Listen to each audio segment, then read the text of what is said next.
Hey everybody, I'm back with another Proton Pack detective video. This one will cover all of the packs used in filming the original Ghostbusters from 1984.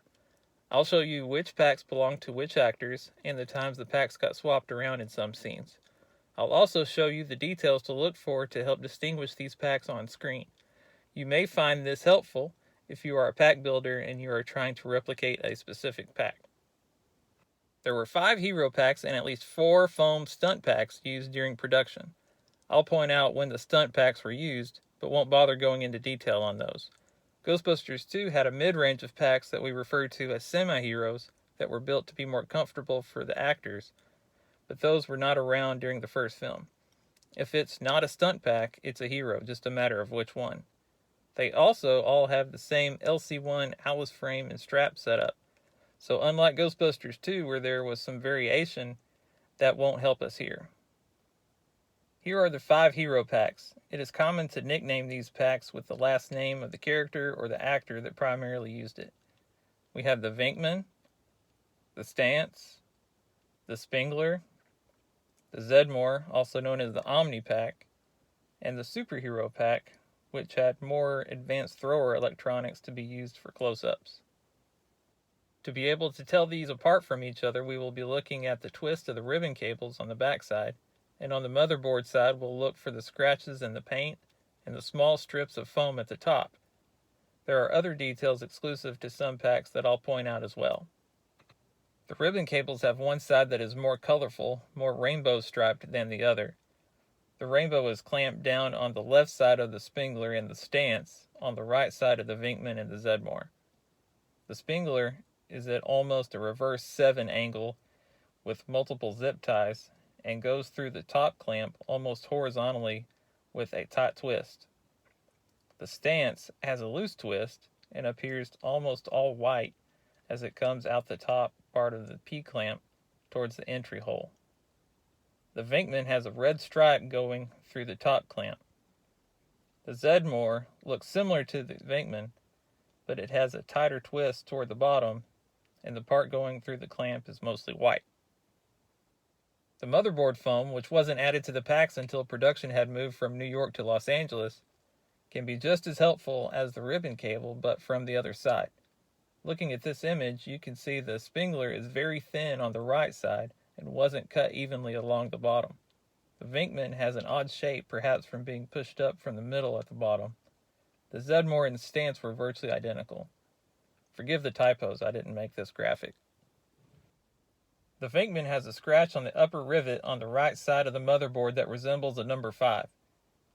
The Zedmore has a long horizontal scratch just to the left of those rivets. Also note the rivets are mounted diagonally. The Stance has a very small vertical scratch along the top of the motherboard between the foam and the edge. The Spengler has a small scratch right at the top right corner, but is otherwise probably the cleanest. As far as exclusive details go, the most obvious is where the light bleeds through the 2 power cell ribs on the Stance. The Spengler has a horizontal brace going from the booster tube to the ion arm. The others have a small rod mounted vertically in the crack between the 2. There are other details that are different you can see looking at reference pictures of the props up close, but as far as catching them on screen, it's not worth the trouble. You can usually identify scratches or the ribbon cables before having to look for tiny details. I have barely mentioned the Superhero because it was only used for a few shots on the rooftop battle scene. It is the thrower that is turned on right after Peter says, "Heat 'em up." It's the only thrower of the 5 with a scrolling bar graph, painted knobs, an orange hat light, and is missing labels that all the others have. The pack itself has a longer booster tube, but the cap inside sits flush with the tube, whereas on the others the cap is raised up.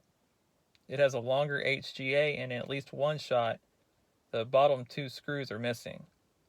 The frame is also mounted directly to the motherboard without spacers. This pack was displayed in the Sony lobby and recently used to create the Spengler pack by Anovos, though Egon never wore it on screen. Now that those details are at our disposal, let's look at some stills from the movie. It'll be easier to first point out where the characters are not wearing the pack named after them, then go back and show where they consistently wear their own packs. This will be helpful for you pack builders so you don't mix details when the actors aren't wearing the pack that we expect them to have on. In the Sedgwick Hotel lobby, Peter is using the Zedmore pack, note the scratch, and continues to have it when they talk to the man by the elevator, see the ribbon cable. In the elevator, Ray has the Venkman pack, you see the scratch that looks like a 5, and Peter has the Zedmore pack. When Slimer is closing in on Peter, and when he's rolling on the ground after being slimed, he's wearing a stunt pack. You can see the straps are different. When they come out of the ballroom until they leave, Peter has the Zedmore pack on. Again, you can see the scratch. And the ribbon cable when he turns around. He probably has it on when they go into the ballroom and shut the doors, judging from the camera angle, but he's too far back and in the dark to confirm. Peter is taking off the Spengler pack in Chinatown in the montage. You see the ribbon cable. There's also another detail. The red is missing from the fuse label on the top of the pack. This is a New York only detail. When they put on their packs and walk between the crowd and Ecto 1 at the apartment, they are all mixed up. I don't think they paid much attention to which ones they were using early on in production when they were in New York.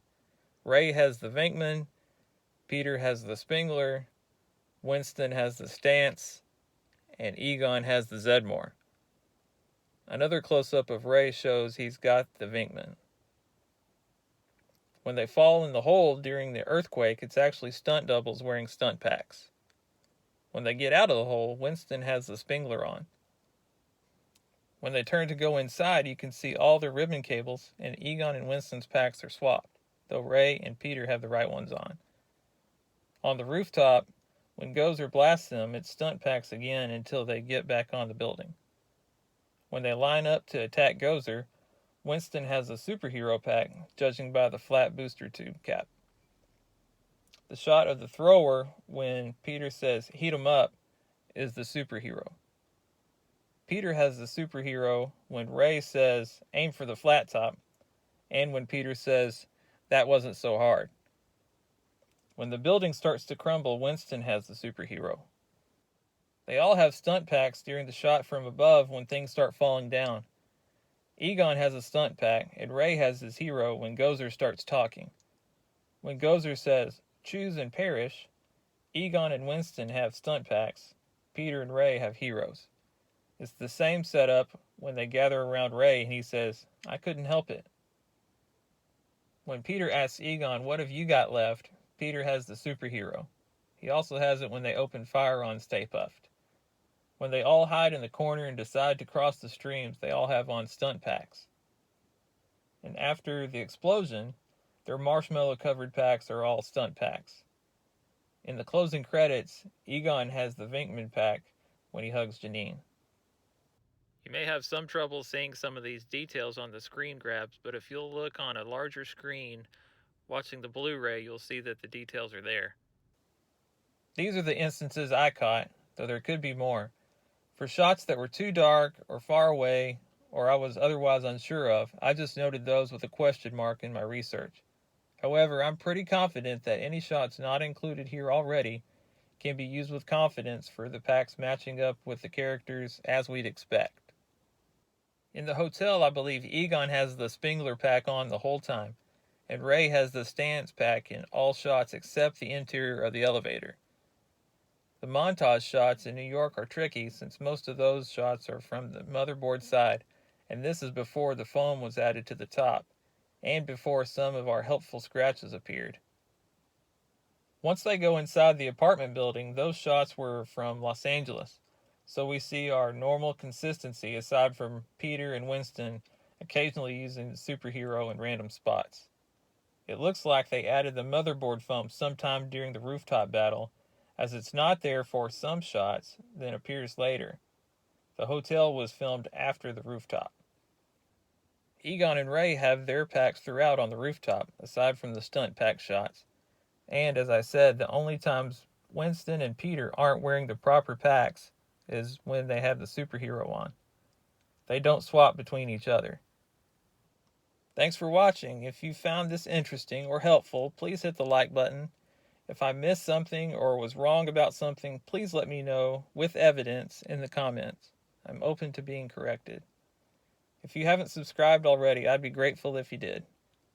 I appreciate all of you, and we'll be back soon with a new Ghostbusters video soon.